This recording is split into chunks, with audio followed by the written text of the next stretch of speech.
ମୁଁ ସଫା ସଫା କହିଦେଉଛି ତୋ ଭାଇ ଯଦି ମୋ ଭାଇକୁ ବାହା ହେବା ପାଇଁ ରାଜି ନ ହୁଏ ଏ ମାଖନ ତେଲର ହିସାବ ଭଲ ହେଇଯିବ। ମୋ ସମ୍ପତ୍ତି ଯିଏ ଭାଗ ହେଇଯିବ ଆଉ ମୋ ସମ୍ପତ୍ତିରେ କିଏ ଭାଗ ବସିଲେ କିଛି ଶୁଣିବିନି ସିଧା ଘୋଡ଼ାକୁ ପେଲି ଦେବି।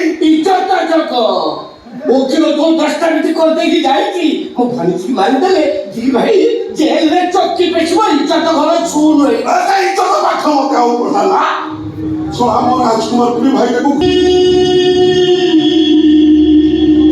ଗେହ୍ଲା ଭାଇଟା ମୋର ତା କଥା ନ ରହିଲେ କାହା ମଥା ରହିବନି କହିଦଉଛି। ଇଜ୍ଜତ ଜଗ 5 ଦିନ ସମୟ ଦଉଛି ଏ 5 ଦିନ ଭିତରେ ତୋ ଭାଣିଜୀକୁ ରାଜି କରି ଆଉ ତା ନହେଲେ ମାଲ ମନି ମୁଁ ମାଖନ ତେଲ ଦିଏ ଛାଣି ଟଙ୍କା ନିଏ ଗଣି ଭେଜାଲ କରେନି କି ଭେଜାଲ କହେନି ଆଉ ମୋ ହିସାବ ଭୁଲ ହେଲେ ସିଧା ଘୋଡ଼ାକୁ ଦିଏ ପେଲି।